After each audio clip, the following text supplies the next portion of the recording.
கழக மாவட்ட செயலாளர்கள், கழக தோழர்கள், தோழிகள், அண்ணன் பொதுச் செயலாளர் அவர்கள், ட்ரெஷரர் சார், நண்பர் அருண்ராஜ் அவர்கள், ஜேசிடி பிரபாகரன் சார் அவர்கள், எஸ் பாபு அண்ணன், கழக மாநில நிர்வாகிகள் மற்றும் மாவட்ட நிர்வாகிகள் அனைவருக்கும் என்னுடைய வணக்கத்தை தெரிவித்து 2026ஆம் ஆண்டின் தலைவர் நம்மளுடைய முதல்வர் அண்ணன் விஜய் அவர்களுக்கும் வணக்கத்தை தெரிவித்து, நம்மெல்லாம் எவ்வளோ கடினமான சூழ்நிலையில் நம்ம இங்கே நின்றுட்டு இருக்கோம். இன்னைக்கான போராட்டம் சாதிவாரி கணக்கெடுப்பு ஆய்வு நடத்தணும், சட்டம் ஒழுங்கு சீர்கேடு, அதோடு எஸ்ஓபியை நம்ம அகற்றத்திற்கு உயர்நீதிமன்றத்தில் கேஸ் ஃபைல் பண்ணியிருக்கோம். இந்த 3 விஷயங்களை மக்களுக்கு தெளிவுபடுத்தக்கூடிய ஜனநாயக கடமையும் ஜனநாயக வலியுறுத்தலும் இன்னைக்கு இருக்கக்கூடிய தமிழக அரசியல் சூழ்நிலையில் தமிழக வெற்றி கழகத்துக்கு மட்டும்தான் இருக்கு. ஏன் அப்படின்னா,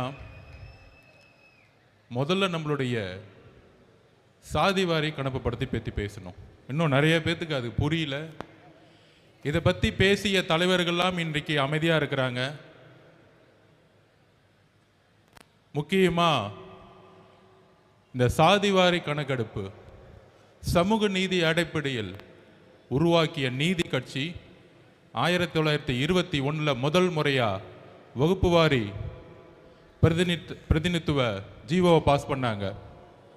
சமூகத்தில் இருக்கக்கூடிய விளிம்பு நிலையில் இருக்கக்கூடிய பிற்படுத்தப்பட்ட ஓபிசி இருக்கக்கூடிய எஸ்சி எஸ்டி மக்களுக்கு இடஒதுக்கீடை அமல்படுத்தணும்னு ஒரு போராட்டம் இந்தியாவில் முதல் முறையில் ஒலித்த மாநிலம் தமிழ்நாடு. அங்கிருந்து அதுக்கான ஜீவோவை பாஸ் பண்ணி 1951 உயர்நீதிமன்றம் தோடைய ஜட்ஜ்மெண்ட்டோடைய வெளிப்பாடில் நமக்கான ரிசர்வேஷன் பாதிக்கப்படும் பொழுது, நமக்கான சமூக நீதி பாதிக்கப்படும் பொழுது, அது தமிழ்நாட்டுக்கு மட்டுமல்ல இந்தியாவுக்குமே கேஸ் ரிசர்வேஷன் பாதிக்கப்படும் என்கின்ற உணர்ந்து அன்றைக்கு தந்தை பெரியார் அவர்களுக்கோ இல்லை ஏன் சிஎன் அண்ணாதுரை அவர்களுக்கோ பேரறிஞர் அண்ணாதுரை அவர்களுக்கோ எந்த அதிகாரமும் கிடையாது 1951.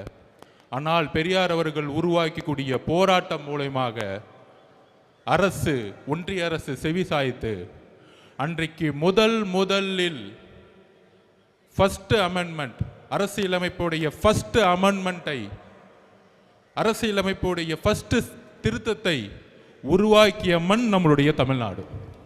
நம்மளுடைய பெரியார் அவர்களுடைய போராட்டம், அண்ணாதுரையுடைய போராட்டம், இதுதான் தமிழ்நாட்டுடைய வரலாறு. அதற்கப்புறம் 1994 அம்மா ஜெயலலிதா அவர்கள் தமிழகம் முழுவதும், இந்தியா முழுவதும் சாதிவாரி 50% இருக்கணும்னு சட்ட வல்லுநர்களும் உச்ச நீதிமன்றமும் சொல்லும் பொழுது அது அரசியலமைப்புடைய அட்டவணையில் கொண்டு போய் தமிழ்நாட்டுக்கு மட்டும் இன்னைக்கு 69% நிலைநிறுத்திய மண் நம்மளுடைய தமிழ்நாடு, இந்தியாவுக்கு முதல் முறையாக. அப்படி நீதி கட்சியில் தொடங்கி, அப்படி 1951 பெரியார் அவர்கள் தொடங்கி 1994 அம்மா ஜெயலலிதா அம்மையார் மூலமாக 69% இடஒதுக்கீடே இந்தியாவிலேயே ஒரே மாநிலம் இன்னைக்கு உறுதிப்படுத்தியிருக்கு. ஆனால் ஏன் சாதிவாரி கணக்கெடுப்பை நம்ம நடத்தணும் அப்படிங்கிறத மக்களுக்கு எளிமையான முறையில் புரிய வைக்கணும். பீகார்ல நிதிஷ்குமார் அவர்கள் சமூக நீதியின் அடிப்படையில் உருவாக்கப்பட்ட மாநிலமான பீகார்ல மண்டல் கமிஷன் அன்னைக்கு உருவாச்சு, மொரார்ஜி தேசாய் காலத்தில் உருவாச்சு. அதை நடைமுறைப்படுத்தினது 1990 விபி சிங் அவர்கள். விபி சிங் அவர்கள் பிற்படுத்தப்பட்ட மக்களுக்கு சாதிவாரி கணக்கெடுப்பு மூலம் 27% இடஒதுக்கீடை அமல்படுத்ததுனால அவருடைய ஆட்சியை கலைச்சாங்க. அதுக்கு எதிர்த்து நின்றது ஒன்றிய பாஜக அரசு. அன்னைக்கு அவங்களுடைய வாபஸ் வாங்கினாங்க. ஒன்றிய பாஜக அரசு இடஒதுக்கீடு எதிராக அவங்களுடைய குரல் இருந்துச்சு. அதனால விபி சிங் அரசு தன்னுடைய பிரதம மந்திரி பதவி போனாலும் இடஒதுக்கீடாக நின்று பிரதம மந்திரி போஸ்டிங்கை வெளியிட்டு உறுதிப்படுத்தினார். இந்த வரலாறு ஏன் சொல்றேன் அப்படின்னா, இன்றைக்கு இருக்கக்கூடிய திமுக அரசு சமூக நீதின்னு சொல்லக்கூடிய முதலமைச்சர் திரு மு.க. ஸ்டாலின் அவர்கள் பீகார்ல வந்து நிதிஷ்குமார் அவர்கள் சமூக நீதியின் அடிப்படையில் கேஸ்ட் ரிசர்வேஷனை நடத்தினார். ஏன் நடத்தினார் அப்படின்னா, அங்கு இருக்கக்கூடிய அனைத்து தரப்பட்ட மக்களும், எஸ்சி மக்கள், எஸ்டி மக்கள், பிசி மக்கள், ஓபிசி மக்கள், எம்பிசி மக்கள், எல்லா மக்களுடைய தற்சமயம் கணக்கு என்ன? 1931 தான் கடைசியில் எடுத்த சர்வே, பிரிட்டிஷ்காரங்க எடுத்தாங்க. அப்போ அவர் ஒரு சேலஞ்சு பண்ணி சமூக நீதி அடிப்படையில் நம்ம வந்து ஒரு ரிசர்வேஷன், நம்ம வந்து ஒரு கணக்கெடுப்பு நடத்தணும். அந்த கணக்கெடுப்பு நடத்தும் பொழுது எந்தெந்த சாதி மக்களுடைய உண்மையான கணக்கெடுப்பு என்ன, அந்த கணக்கெடுப்பை நடத்தி அரசு தன்னுடைய திட்டங்களை எங்கெல்லாம் ஏழ்மையின் விளிம்பு நிலையில் இருக்கக்கூடிய மக்கள் இருக்காங்களோ அங்க போய் கொண்டு போய் சேர்க்கணும்னு நினைச்சவர் தான் நிதிஷ்குமார் அவர்கள். இவர் தான் உண்மையான முதலமைச்சர்.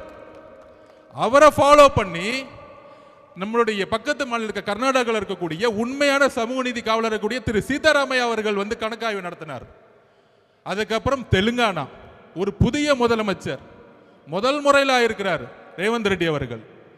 அவரும் கணக்கெடுப்பை நடத்தி இன்றைக்கு அதுக்கான கமிஷனை போட்டு தன்னுடைய அரசினுடைய திட்டங்கள் சரியாக கரெக்டாக கணக்கெடுப்பு நடத்தி திட்டங்களை அந்த ரிசர்வேஷன் மூலியமாக எங்கெல்லாம் ஏழ்மை இருக்கோ, எங்கெல்லாம் வறுமை இருக்கோ, எங்கெல்லாம் தீண்டாமை இருக்கோ அதற்கு எதிராக அரசினுடைய ஒட்டுமொத்த திட்டங்களையும் கொண்டு போய் சேர்த்திருக்கிறார்.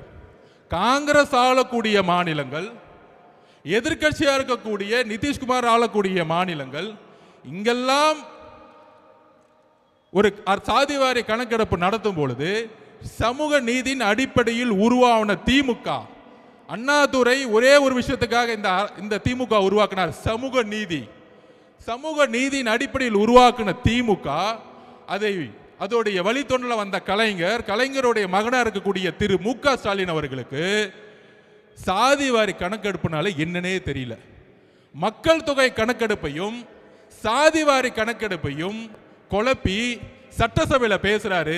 இது ஒன்றிய பாஜக அரசு தான் நடத்தணும். ஒன்றிய பாஜக அரசு தான் நடத்தணும்னா எப்படி கர்நாடகாவில் சீதாராமையா நடத்தினார், எப்படி நிதிஷ்குமார் நடத்தினார், எப்படி தெலுங்கானால சிஎம் நடத்தினார், மம்தா பானர்ஜி வெஸ்ட் பெங்கால எப்படி நடத்திட்டு இருக்காங்க. இதற்கு முதலமைச்சர் பிரஸ் மீட்டை வச்சு தயவு செஞ்சு பத்திரிகையாளர் கேள்வி கேளுங்க. அவர் வரமாட்டாருன்னா அவர் புள்ள உதயநிதிட்ட கேளுங்க. ஏன் கேட்க சொல்றேன்னா, அவர் புள்ள உதயநிதி கிட்ட நம்மளை பார்த்து மாநாடுல கொள்கையற்ற கட்சி தமிழக வெற்றி கழகம், நான் சேலஞ்ச் விடுறேன் உங்களை பார்த்து, இன்னைக்கு நீங்க உங்களுடைய திரு முதலமைச்சர் ஸ்டாலின் அவர்களே, திரு உதயநிதி அவர்களே, உங்களுடைய தொலைக்காட்சி சேனலுக்கே கூப்பிடுங்க, இல்ல சன் டிவிக்கே கூப்பிடுங்க, நான் வரேன். உங்களுடைய மகன் அடுத்த முதலமைச்சர் சொல்றீங்களே, உங்களுடைய மகன் சமூக நீதினா என்ன, சாதிவாரி கணக்கெடுப்புனா என்ன, இருமொழி கொள்கைனா என்ன, ஒவ்வொரு கொள்கையும் நாங்க வந்து பேசுறோம். நான் தனிப்பட்ட முறையில் வரேன். ஒரு விவாதம் நடத்துறதுக்கு உதயநிதிக்கு தகுதி இருக்கா? தகுதி இருந்தால் நான் இந்த சேலஞ்சுக்கு ரெடி. இது தமிழக வெற்றி கழகம் சார்பாக ஆதவர்ஜுனோ உதயநிதியும் நாம களத்துக்கு நான் பேசி கொடுக்க ரெடி. அப்படி ரெடி இல்லைன்னா தமிழக வெற்றி கழகத்தை பார்த்து கொள்கை தெரியாத ஒரு கட்சின்னு சொல்லாதீங்க. இன்னையோட பயந்துட்டு வீட்டை விட்டு வெளியே வராதீங்க. மாண்புமிகு முதலமைச்சருக்கு ஸ்டாலின் அவருக்கு டைரக்டா சேலஞ்ச் கொடுக்கிறேன். உங்களுடைய மகனை ஸ்ட்ரைட்டா எந்த தொலைக்காட்சி வேணா அனுப்புங்க. கொள்கை ரீதியான எல்லா கேள்விகளுக்கும் அவர் என்ன வேணா என்ன பார்த்து கேட்கட்டும், நான் என்ன வேணா கேட்கிறேன். தைரியம் இருந்தா பதில் சொல்லட்டும். ஒருவேளை நான் தோத்துட்டு அரசியல் விட்டு போயிடுறேன், அரசியலை விட்டு அன்னைக்கே ரிசைன் பண்ணிட்டு போயிடுறேன். அப்படி தைரியம் இல்லைன்னா மாண்புமிகு உதயநிதி அவர்களே, தயவு செஞ்சு மேடையில் என் கட்சியை பத்தியே பேசாதீங்க, கொள்கை தெரியலன்னு. இதுதான் வந்து எதற்கு சாதிவாரி கணக்கெடுப்பை நம்ம நடத்துறோம் அப்படின்னா, தமிழக அரசில் உருவாக்கக்கூடிய திட்டங்கள் 4 லட்சம் கோடி ரூபாய் பட்ஜெட் போறாங்க பாருங்க. இந்த சாதிவாரி கணக்கெடுப்பு நடத்தும் போது தான் இன்னைக்கு எஸ்சி எஸ்டி மக்களுடைய கணக்கெடுப்பு அதிகமாக இருக்கு. இன்னைக்கு கிட்டத்தட்ட 27% மேல அதிகமாக இருக்கிறாங்க. அதே மாதிரி பிசி மக்கள், ஓபிசி மக்கள், எம்பிசி மக்களுடைய கணக்கெடுப்பு என்னன்னு நமக்கு தெரியணும். தெரிந்தால் மட்டும்தான் திட்டங்கள், அரசனுடைய திட்டங்கள் கரெக்டாக கொண்டு போய் சேர்த்து இங்க ஏழ்மையை ஒழிக்க முடியும். ப்ரொஃபஷனல் எஜுகேஷன் சிஸ்டம் எங்கெல்லாம் கம்மியா இருக்கோ அங்க கொண்டு போய் சேர்க்க முடியும். இதுக்கு தான் சாதிவாரி கணக்கெடுப்பு நடத்தணும்னு நம்ம எளிமையா மக்கள்கிட்ட நம்ம கேட்கிறோம். நம்பர் 1. இப்ப புரிஞ்சிச்சுன்னு நினைக்கிறேன். முடிஞ்சா புரியலன்னா மாண்புமிகு முதலமைச்சருக்கு நான் தனிப்பட்ட முறையிலேயோ எங்க கட்சியிலேருந்து வந்து நாங்கள் பேசுறது கூட ரெடியா இருக்கிறோம். ஏன் சாதிவாரி கணக்கெடுப்பு நடத்தணும்னு. அது புரியாது இல்ல, மக்களை ஏமாத்துறது. அவருக்கு தெரிஞ்சதெல்லாம் ஒண்ணு தான். நம்ம அண்ணன் சொன்ன மாதிரி எஸ்எஸ்டி ஸ்டாலின் சார் டாக்ஸ் 30% கமிஷன் அடிக்க மட்டும்தான் ஸ்டாலின் சார் ஐயா அவருக்கு தெரியும். வேற ஒண்ணுமே தெரியாது. பட்ஜெட்ல 30% அடிச்சு 1.5 லட்சம் கோடி ரூபாய் எப்படி அடிக்கிறது மட்டும்தான் அவங்களுடைய குறிக்கோள். அப்ப இன்னைக்கு அடுத்த பிரச்சனை என்ன? நம்ம குரல் கொடுக்கிறோம், சட்டம் ஒழுங்குடைய பிரச்சனை. சட்டம் ஒழுங்கோட பிரச்சனை என்ன? இன்னைக்கு நம்ம வரும்போது நம்ம அண்ணன் கிட்ட இருந்து அறிக்கை ஒன்று வந்திருக்கும். இந்த ஒரு வாரத்தில், அதாவது டெல்லியில ஒரே ஒரு பெண் நம்மளுடைய சகோதரி நிர்பயா அவர்களை கற்பழிக்கப்படும் பொழுது ஒட்டுமொத்த டெல்லியும் தூக்கி இருந்துச்சு. அன்னைக்கு ஒரு முதலமைச்சர் இருந்தாங்க, உமன் முதலமைச்சர் தான். அப்ப கெஜ்ரிவால்னு ஒருத்தர் வந்து நாமினேஷன் பண்ணும்போது இதுக்காக பயங்கரமா குரல் கொடுத்தார். நாமினேஷன் பண்ணும்போது ஆம் ஆத்மி கட்சியை பார்த்து இவங்கெல்லாம் ஜெயிப்பாங்களா, இவங்கெல்லாம் பூத்து இருக்கா, இவங்கெல்லாம் சின்ன பசங்களாச்சு இப்படின்னு சிரிச்சாங்க. எப்ப 15 வருஷமா முதலமைச்சராக இருந்தவங்க. அதே மாதிரி ஒரே ஒரு ரேப்பு ஒட்டுமொத்த அரசையும் தூக்கி இருந்துச்சு. இன்னைக்கு ஒரு ரேப்பா நடக்குது. 2 வயசு குழந்தைய யாராச்சும் பாலியல் பலாத்காரம் பண்ணணும் ஒரு சிந்தனை வருமா? எவ்வளவு பெரிய மனசு வழியில நம்ம இருக்கிறோம், என்ன சமூகத்தை உருவாக்கிட்டு இருக்கோம். அதை செஞ்சது திமுக காரன்னு சொல்லி உட்கார்ந்துட்டு இருக்காங்க. அக்கா கனிமொழி அக்கா இன்னும் வீட்டை விட்டு வெளியே வரல, அது பிரச்சனை கேட்கறதுக்கு.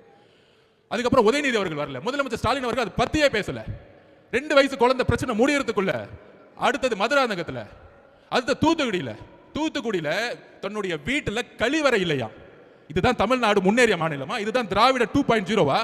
ஒரு கழிவறை இல்லாத ஒரு கிராமத்தை உருவாக்கிய ஒரு முட்டாள் முதலமைச்சர், ஒரு முட்டாள் முதலமைச்சர். இதுக்கு மேல சொல்றதுக்கு கோபமான வார்த்தைகள் எனக்கு இல்ல கிடையாது. இதுக்கு மேல ஒரு முதலமைச்சர் இதை பத்தி பேச கொடுக்க வாய் வரலன்னா ஒரு பெண் குழந்தையை பெற்று வச்சிருக்காரு. அப்ப ஒரு முதலமைச்சர் இன்னைக்கு 12ஆம் கிளாஸ் குழந்தை காலையில எந்திரிச்சு காலை கடனை கடக்க கூட முடியாத வெளியில ஒரு கழிவறை அற்ற ஒரு மாநிலம் அது. நம்ம என்ன பீகார்ல இருக்கிறோமா, யூபில இருக்கிறோமா? கழிவறையே இல்லாத ஒரு மாவட்டமும் கழிவறை இல்லாத கிராமங்கள் எத்தனை இருக்குன்னு முதலமைச்சருக்கு தெரியுதா இல்லையா தெரியல. அப்ப கழிவறைக்கு போகாம, கழிவறை வீட்டுல போகாம காட்டுல போகும்போது இங்க ஒரு ரேப் ஆகி வெட்டப்பட்டு நீங்க ஹாஸ்பிட்டல் உட்கார்ந்துட்டு இருக்காங்க. இதுவா தமிழ்நாடு? இதுவா பெண் பாதுகாப்பு? இதை பத்தி நீங்க அட்லீஸ்ட் பேசுனீங்களா? வருத்தம் தெரிவிச்சீங்களா? இல்ல அட்லீஸ்ட் உங்களுடைய அமைச்சர் அவங்க வீட்டுக்கு அனுப்பிச்சீங்களா? ஒண்ணுமே கிடையாது. எல்லா செய்தி நிறுவனம் வாங்கப்பட்டுருச்சு. அதை பத்தி பேசவே கூடாது, விவாதம் பண்ணக்கூடாது. ஒரு ரேப் ஆச்சு டெல்லியில, ஒட்டுமொத்த இந்தியா கொதிச்சு. ஆனா தமிழ்நாட்டில் இருக்கவங்க இதை பத்தி பேசவே மாட்டாங்களே. என்ன பண்ணிட்டு இருக்காங்க? கூட்டணி. மதிமுகவுடன் 3 கூட்டணி சைன் ஆயிடுச்சு. இதான் முதலமைச்சர் அன்னைக்கு ரேப் நடந்து அங்க வந்து வெட்டப்பட்டு இருக்காங்க, இங்க கூட்டணி பேசிட்டு இருக்காங்க. நீங்க அரசியல் தேர்தலை பேசுங்க, நாங்கள் மக்கள் பிரச்சனையை பேசி பேசி பேசி பேசி மக்களோட போயிட்டு இருக்கோம். நீ 22 கட்சி கூட்டணி உருவாக்கு, 32 கூட்டணி உருவாக்கு. ஆனா கூட்டணி கட்சி தலைவர் எல்லாம் கையை கட்டிக்கிட்டு மக்கள் பிரச்சனை பேசாம அமைதியா இருக்காங்க பாத்தியா? அங்கேயே அந்த எல்லா கட்சி தோழர்களும் தோத்துட்டாங்க. நீ 32 கட்சி வச்சுக்கோ, 42 கட்சி வச்சுக்கோங்க, தேர்தல் அரசியல் வெற்றி பெறவே முடியாது. மக்கள் பிரச்சனைகளை பேசாத தலைவர்கள் மக்களால் தூக்கி எறிந்த வரலாறு தான் தமிழ்நாடு. அதுக்கப்புறம் நம்ம சிவகங்கை நாங்குநேரி எதுக்காக அருவாய் எடுத்துட்டு இந்த சினிமா படத்தில் வர மாதிரி எங்கெங்கெல்லாம் மக்கள் விளிம்பில் இருக்க மக்கள் இருக்க வெட்டுறது, கொல்றது, அது ரீல்ஸ் போடுறது. இதோட அடிப்படை பிரச்சனை என்ன? இதோட அடிப்படை பிரச்சனை ஒண்ணுதான், கஞ்சா, ட்ரக்ஸ். ஏன் 2 வயசு பொண்ணு வந்து கற்பழிக்கப்படுது? ஏன் 14 வயசு கற்பழிக்கப்படுது? ஏன் 12ஆம் கிளாஸ் பொண்ணு ஒரு இயற்கை உபாதைக்கு போகும்போது ஏன் கற்பழிச்சு வெட்டுறாங்க? நாங்க திருப்பி திருப்பி பதிவு பண்றோம் மக்கள் கிட்ட. தமிழ்நாட்டில் ட்ரக்ஸ் சேல்ஸ் அதிகமா போய்கிட்டே இருக்கு. 60,000 கோடி ரூபாய் டாஸ்மாக் சேல்ஸ் இருக்கலாம். அது மிகப்பெரிய ஒரு இந்த கவர்மெண்டோட மிகப்பெரிய பழி. ஆனால் ட்ரக்ஸோட சேல்ஸ் பாத்தீங்கன்னா அளவுக்கு அதிகமா போயிட்டு இருக்கா. அந்த ட்ரக்ஸ் எடுத்தவங்க மெயின் பிரச்சனையே பெண்களை வந்து கற்பழிப்பு பண்றது. அப்ப முதலமைச்சர் கேட்டா முதலமைச்சர் சொல்றாரு, ஒன்றிய பாஜக அரசு இல்லாம கடல் வழியை நம்ம நிப்பாட்ட முடியாது, கடல் வழியா தான் வந்து ட்ரக்ஸ் சேல்ஸ் பண்றாங்க. ஐயா முதலமைச்சர் அவர்கள், ஸ்டாலின் அவர்களே, கடல் வழியா வரலாம், நான் திருப்பி பதிவு பண்றதான். ரோடா சேல்ஸ் பண்றது உங்களுடைய கண்ட்ரோல் இருக்குன்னு ஏன் இன்னும் புரிய மாட்டேங்குது? உங்களுடைய தெருக்கள் யார் கண்ட்ரோல் இருக்கு? உங்களுடைய மாவட்ட செயலாளர்கள், உங்களுடைய அமைச்சர்கள், உங்களுடைய எம்எல்ஏக்கள், உங்களுடைய கவுன்சிலர்கள். உங்களுடைய கவுன்சிலருக்கு தெரியாம ஒரு வீடு கட்ட முடியுமா? ஒரு ரோடு போட முடியுமா? அப்படி எப்படியா கஞ்சா சேல்ஸ் பண்ணி நடக்குது தமிழ்நாட்டில்? அதுதான் எங்களுடைய கேள்வி. உங்களுக்கு தெரியாம கஞ்சா சேல்ஸ் நடக்குன்னு சொன்னா தவறு. திமுகவுடைய அமைச்சர்கள், திமுகவுடைய எம்எல்ஏக்கள், திமுகவுடைய கவுன்சிலர்கள் யாருக்கும் தெரியாம தமிழ்நாட்டில் கஞ்சா சேல்ஸ் நடக்கிறது இல்ல. இதுதான் உண்மை. ஒரு இன்ஸ்பெக்டர் தெரியாம கஞ்சா சேல்ஸ் பண்ண முடியாது. ஒரு எஸ்ஐக்கு தெரியாம கஞ்சா சேல்ஸ் பண்ண முடியாது. ஒரு கான்ஸ்டபிள் தெரியாம ஒரு கஞ்சா சேல்ஸ் பண்ண முடியாது. அப்ப இதுக்கெல்லாம் யார் பொறுப்பு? முதலமைச்சரா இருக்கக்கூடிய ஸ்டாலின் சார் நீங்கள் தான் பொறுப்பு. பெண்களுடைய பாதுகாப்புக்கு நீங்கள் தான் பொறுப்பு. ஒரே வாரத்தில் 5 ரேப் ஆகுது உங்க கண்ணு முன்னாடி. ஆனா திமுக காரன் ஒருத்தன் அதை பத்தி பேசல. அக்கா கனிமொழி அக்கா பேசல, திமுக அமைச்சர்கள் பேசல, திமுக கவுன்சிலர்கள் பேசல. திசை திருப்புறது. ஏன் திசை திருப்பணும்? யார் பேசுறா? எங்க அண்ணன் இங்க தலைவர் மட்டும்தான் இங்க பேசிட்டு இருக்காரு. இப்ப எஸ்ஓபிக்கு வர 3வது மேட்ரு. இந்த மாதிரி பிரச்சனை நடக்கும்போது எந்த தலைவரும் பேசுறது இல்ல. கூட்டணி கூட்டணின்னு சொல்றாங்களே, மார்க்சிஸ்ட் கட்சியோட தலைவர்கள் பேச மாட்டாங்க. இந்த வெளிமண்டல மக்களுக்காக போராடி அண்ணன் திருமான 90-2000 காலத்தில் அவரை பேச்சு பார்த்து நான் வளர்ந்தவன். ஆனா இந்த பிரச்சனைக்கு அண்ணன் பேச மாட்டேங்கிறார். என்னன்னே தெரியல. அண்ணன் என்ன ஆனாருன்னு தெரியல. முதலமைச்சர் பார்த்தவனே டக்குன்னு பயப்படுறாரு அண்ணன். எப்படி பார்த்தா எங்க அண்ணன் திருமான 2000ல. ஆனா இன்னைக்கு மக்களுடைய பிரச்சனைகளை பேசவே மாட்டேங்கிறார். என்னென்ன 6 தொகுதி 8 தொகுதி முக்கியமா? மக்களுடைய வெளிமலை மக்களுடைய பிரச்சனைகள் முக்கியமா? அதை சொல்லுங்க. நாங்குநேரில் வெட்டப்பட்டது யார்? தலித் சகோதரர்கள். மதுராங்கத்தில் வெட்டப்பட்டது யார்? தலித் சகோதரர்கள். எங்க உங்களுடைய பேச்சு? எங்களுக்கு வலிக்குது. மக்கள் கை வைக்கும் போது எங்களுக்கு வலிக்குது. எங்களுக்கு உணர்வு இருக்கு. 2 வயசு குழந்தையும் 14 வயசு குழந்தையும் 12ஆம் கிளாஸ் பொண்ணும் கற்பழிக்கும் போது என்னுடைய தங்கை மேல கை வச்சா என்ன கோவம்? அதே கோவம் தான் எங்களுக்கு வருது. ஆனா உங்களுக்கு ஏன் கோவம் வர மாட்டேங்குது? ஏன் முதலமைச்சர் உங்களுக்கு கோவம் மாட்டேங்குது? நீங்களும் ஒரு பெண் குழந்தை பெற்றிருக்கீங்க, ஏன் பேச மாட்டேங்கிறீங்க? அட்லீஸ்ட் பேசுங்க. பாதிக்கப்பட்டவங்களை பாருங்க. இனிமேல் நான் இருக்கிற வரைக்கும் இனிமேல் தவறு நடக்க மாட்டேன்னு சொல்லுங்க. அட்லீஸ்ட் மக்கள் உங்களை அட்லீஸ்ட் திருப்பி அவங்க ஓட்டு போடுவாங்க. ஆனா அதை கூட சொல்ல மாட்டேங்கிறீங்களே. ஒரு மனிதாபிமானம் கூட உங்களுக்கு இல்லையே. அதனால தான் எங்களுக்கு கோவம் வருது. அப்ப இதை கேட்கறதுக்கு எங்களுடைய அண்ணன் எங்க தலைவர் மாவட்ட ரீதியா பயணம் போனார். மாவட்ட ரீதியா பயணம் பண்ணும்போது ஒவ்வொரு மாவட்டத்துடைய எழுச்சிகள் பார்த்து திமுக பயந்துட்டாங்க. அப்ப உடனே செந்தில் பாலாஜிக்கு அஜெண்டா, அங்க ஏதாவது பிரச்சனையை பண்ணி விட்டுரு. கரெக்டா அண்ணன் பேச ஆரம்பிக்கிறாரு. நீங்க வீடியோல பார்த்திருப்பீங்க. 10 ரூபாய் பாலாஜி பேச ஆரம்பிக்கிறார். செருப்பு வந்துருச்சு. எந்த மாவட்டத்திலையும் செருப்பு தூக்கி போட்டதா வரலாறே கிடையாது. ஏன்னா சுத்தில இருக்கக்கூடிய மக்கள் எங்க தலைவரோட அன்பு இல்ல நம்பிக்கை வச்சிருக்காங்க. அப்ப கரூர்ல மட்டும் எப்படி செருப்பு வந்துச்சு? நேத்து பேட்டி கொடுக்கிறார் செந்தில் பாலாஜி. அது என்ன ஹாஸ்பிட்டல் போனாங்க எல்லாத்தையும் கூப்பிடுவாங்க, என்ன மட்டும் ஏன் கூப்பிடுறாங்கன்னு தெரியல. நீ தான் ஃபர்ஸ்ட் அக்யூஸ்ட். அவ்வளவுதான். செகண்ட் அக்யூஸ்ட் யாரு? அவருக்கு என்ன பயம் வந்துருச்சு? ஏன் மித்தவங்க எல்லாம் கூப்பிடல, மகேஷ் ஏன் கூப்பிடல, என்ன மட்டும் கூப்பிடுங்க. அடுத்தது முதலமைச்சர் வந்தாரு 2 மணிக்கு, அவரையும் கூப்பிடுங்க. அடுத்தது அவருடைய பயம் அப்படி என்ன மட்டும் கூப்பிடாதீங்க, எல்லாத்தையும் கூப்பிடுங்க. காலையில புள்ள வந்துச்சு உதயநிதி அவர்கள், அவரையும் கூப்பிடுங்க. அப்ப செந்தில் பாலாஜி ரெடி ஆயிட்டாரு எல்லாத்தையும் மாட்டி வரதுக்கு. ஆட்சி மாற்றம் முடியும் பொழுது தமிழக காவல்துறை எங்க அண்ணன் கண்ட்ரோல் வரும் பொழுது நீங்க எல்லாம் கரூர் மட்டும் ஜெயிலுக்கு போவீங்க. இது நடக்குதா இல்லையா மட்டும் பாரு. இப்ப 6 டிஸ்ட்ரிக்ட்ல திருவாரூருக்குள்ள அண்ணன் நுழைகிறார். மக்களை நம்புங்க, எந்த எதிர்க்கட்சி தலைவரும் திருவாரூருக்குள்ள போவே முடியாது. ஏன்னா கலைஞருடைய மண் அது. 55% ஓட்டு போடுவாங்க. யார் எம்எல்ஏ நின்னாலும் கண்ணை மூடி போடுவாங்க. ஆனால் ஒட்டுமொத்த திருவாரூர், நான் பஸ்ஸுக்குள்ள இருக்கிறேன், நானே பயந்துட்டேன். ஒட்டுமொத்த திருவாரூர் மண்ணில் ஒரு 2 கிலோமீட்டர் போறதுக்கு 4 மணி நேரம் ஆச்சு அண்ணன் போறதுக்கு. இதுக்கு தான் பயம், இதுக்கு தான் கரூர். அப்ப கரூர்ல பிரச்சனை நடத்தி என்ன பண்ணாங்க? அவர் ஒரு கொலை குற்றவாளியில மாட்டவரத்துக்கு வேலையை பண்ணிட்டாங்க. அண்ணன் எமோஷனல் ஆளு, ஆல்ரெடி மக்களோட இறப்பு. இந்த பிரச்சனைலாம் பண்ண அரசியல் விட்டு போயிடுவாரு, பிரஷர் கொடுத்தா அரசியல் விட்டு போயிடுவார். நாம் அதெல்லாம் கடந்து, அவர் வழியெல்லாம் கடந்து அழுது ஒரு 50 நாள் சட்ட போராட்டங்கள்லாம் முடிச்சு, ஒருவேளை திமுக போட்டாங்க ஹைகோர்ட்ல எஸ்ஐடி போட்டாங்களே, உடனே ஒரு ஆபீசரை போட்டு அப்பாயின்மெண்ட் பண்ணாங்களே, ஒருவேளை தமிழக அரசு இதை என்கொயரி பண்ணியிருந்தா நான் முதற்கொண்ட அருண்ராஜ் முதற்கொண்டு திரு அண்ணன் நம்ம ஆனந்த முதற்கொண்டு இன்னைக்கு வரைக்கும் ஜெயில தான் இருந்திருப்போம். எல்லா கொலைப்பள்ளியும் நம்ம மேல போட்டிருப்பாங்க. இதுதான் திமுகவுடைய சூழ்ச்சி. அப்ப இதை பண்ணாங்க. சுப்ரீம் கோர்ட் ஜட்ஜ்மெண்ட் ஆகி நம்ம என்கொயரி பக்கம் போயிட்டு இருக்கோம். திருப்பி அண்ணன் ஆரம்பிச்சிட்டாரு பிரச்சாரத்துக்கு போலான்னு கிளம்பலான்னு. அப்போ ஒரு எஸ்ஓபி போட்டாங்க. நம்ம கோர்ட்டுக்கு நம்ம தான் போகணும். எல்லா கட்சிகளுக்கும் சரிசமமான ஒரு சட்டத்தை உருவாக்கணும். பர்மிஷன் கேட்டா எங்களுக்கு மட்டும் 30 நாள் ஆகுதுன்னு. கேஸ் நம்ம தானே போட்டோம், நம்மளை கூப்பிட்டுருக்கணும்ல. ஆனால் நம்மளை கூப்பிடவே இல்லை. ஏன்னா நம்ம புது கட்சியா, கேஸ் போட்டது நம்ம தான் போய் முறையிடுறோம் கோர்ட்டில். கோர்ட்டு சொல்லுது எல்லா கட்சியும் கூப்பிடுங்கன்னு, ஆனால் நம்மளை கூப்பிடல. இந்த உண்மையை தெரிஞ்சுக்கணும். உடனே எஸ்ஓபி போட்டாங்க. அந்த எஸ்ஓபி பேர் என்ன தெரியுங்களா? சொல்லுங்க நீங்க. Stalin operating system. ஸ்டாண்டர்ட் கிடையாது, அது ஸ்டாலின் சார் அவரோட பேர்லயே போட்டுக்கிட்டாரு. என்ன போட்டுக்கிட்டாரு? அவர் மட்டும் அவர் பையனை வச்சு எத்தனை இளைஞர் மாநாடு வேணா போட்டுக்கலாம், வாரத்துக்கு ஒரு மாநாடு போகலாம். ஆனால் நம்ம ஒரு மாநாடு போறதா இருந்தா ஒரு 100 கொஸ்டின் வரும். அந்த கொஸ்டின் நிரப்புறதுக்குள்ள 15 நாள் ஆயிடும். நம்ம தலைவர் வெளியே ரோட்ல இங்க வந்தா 50,000 பேர் கூடுவாங்க.